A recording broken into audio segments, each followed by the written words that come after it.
तुमच्या जाहिरातीसाठी एक संधी मोठ्या प्रेक्षकांपर्यंत पोहोचवा. व्यवसाय असो किंवा इव्हेंट, विकासनामा सोबत जाहिरात करा. स्क्रीनवरील नंबरवर आजच संपर्क करा. विकासनामा, तुमचा आवाज, तुमची जाहिरात. तसंच विकासनामाला सबस्क्राईब करा आणि अपडेटेड रहा. नमस्कार, मी विकास मिरगणे. विकासनामा डिजिटल प्लॅटफॉर्ममध्ये आपलं सर्वांचं चर्चा करतोय. नवी मुंबईच्या राजकारणासंदर्भामध्ये नवी मुंबई महानगरपालिकेमध्ये त्यावेळेला नेमके काय घोटाळे झाले या अंतर्गत चौकशी समिती आता नियुक्त करण्यात आलेले आहे.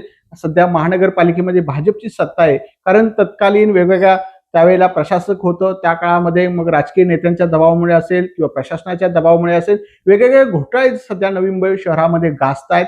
त्याच्यावर आता कारवाई होणार आहे.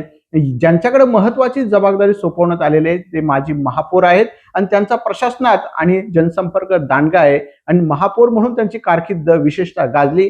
अशा अनुषंगाने त्यांच्याकडे चौकशी समितीचे अध्यक्षपद देण्यात आलेले आहे. आपल्यासोबत माजी महापौर सुधाकर सोनावणे यांची बातचीत करतोय.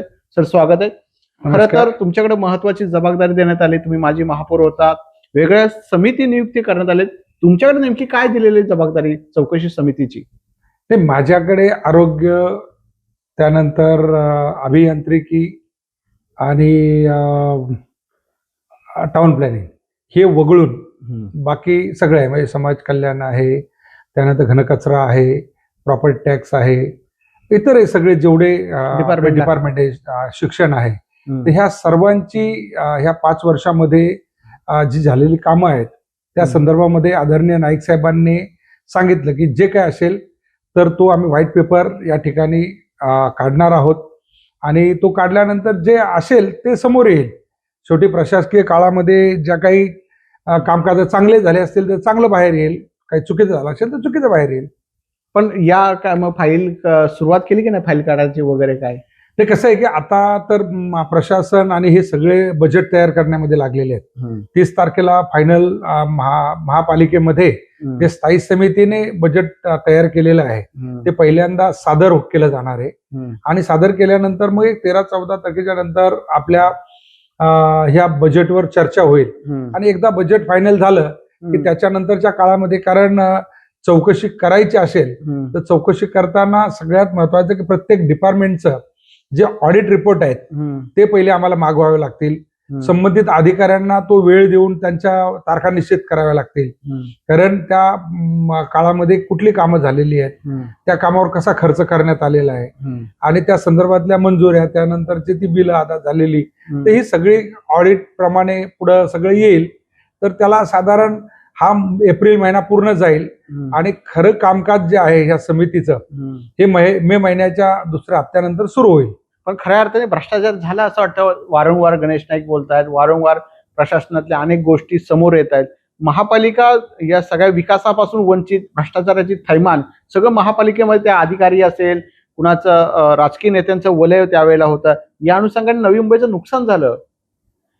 ते असं मोघम राजकीय भाष्य करणं मला योग्य वाटत नाहीये आणि मी कुठलेही राजकीय भाष्य करणार नाही, कारण नवी मुंबई महानगरपालिकेचा ह्या तदर्थ समितीचा सभापती म्हणून माझी काही नैतिक जबाबदारी आहे. माझ्यावर आदरणीय नाईक साहेबांनी जे जबाबदारी सोपवलेली आहे, मग त्या ठिकाणी महानगरपालिकेने 2020 सालापासून तर 2026च्या जानेवारीपर्यंत जे काही कामकाज केलेलं आहे, जो काही खर्च केलेला आहे, त्याच्या ज्या काही प्रशासकीय मान्यता आहेत या कशा, कोणी आणि कधी केल्या या संदर्भातलं सर्व लेखाजोखा आपल्या समोर घेऊन त्याच्यातनं जो रिपोर्ट आहे तो रिपोर्ट सन्मान्य महासभेला आम्ही सादर करू आणि त्याच्यानंतर महासभा हे ठरवेल की त्या रिपोर्टवर पुढे काय करायचंय आणि त्याच्यानंतर तो रिपोर्ट कसा सादर करायचा, कसा प्रकाशित करायचा, त्या संदर्भातला सगळा निर्णय घेण्याचे अधिकार हे महापालिकेचे असणार. मग चौकशी समितीत तुम्ही एकटे असणार आहात की मग काय अधिकारी तुमच्या सोबतीला काय कमिटी नियुक्त करण्यात आली का? तुम्हाला अध्यक्ष? नाही, कसं आहे की ही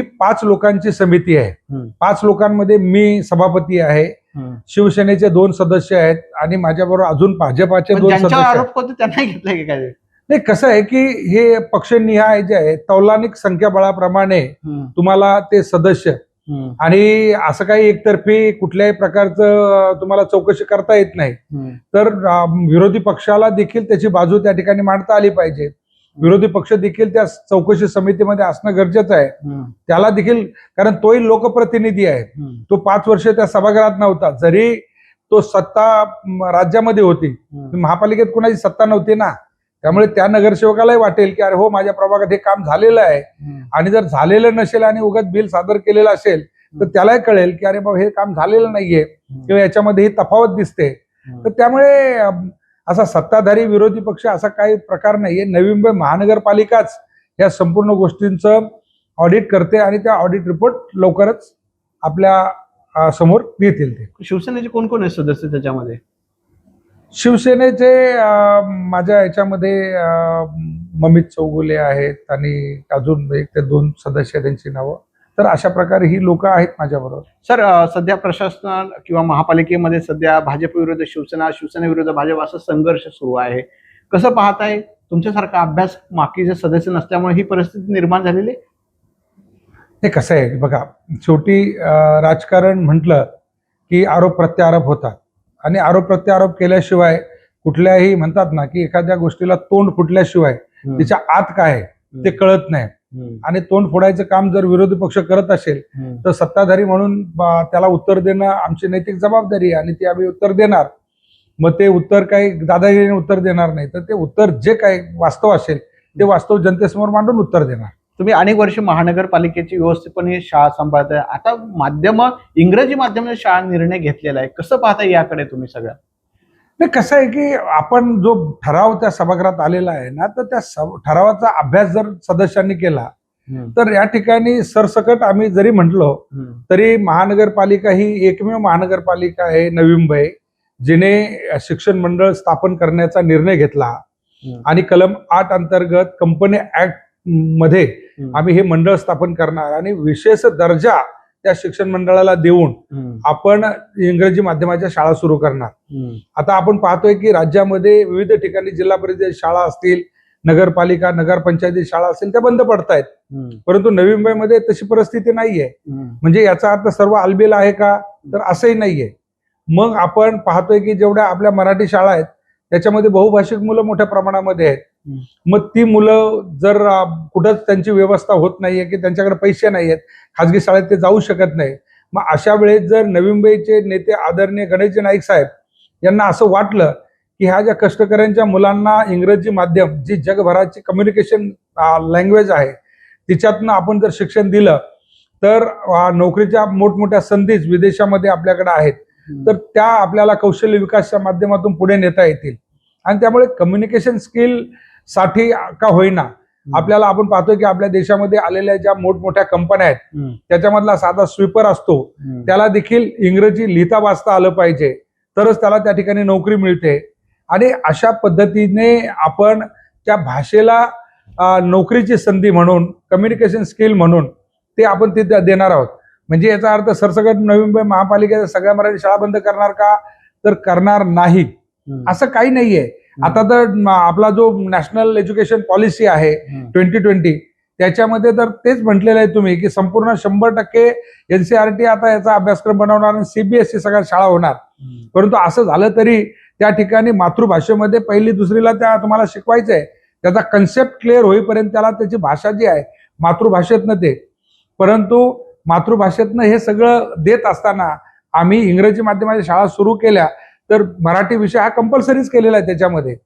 तर त्यामुळे ती गोरगरिबांना संधी आहे, त्यामुळे त्याच्यावर काही कुणी राजकारण करू नये असं माझं मत आहे. हे होते सुधाकर सोनवणे. त्यांनी आपली दिलखुलास आणि रोखठोक भूमिका मांडलेले. याबाबत मराठी शाळेच्या संदर्भामध्ये कुणी राजकारण करू नये आणि ज्या समित्या नियुक्त करण्यात आले त्याची पोलखोल होईलच, पण जे योग्य ती त्यांच्यावर कारवाई सुद्धा केली. सर, खूप खूप आभार आणि तुम्हाला सुद्धा नमस्कार.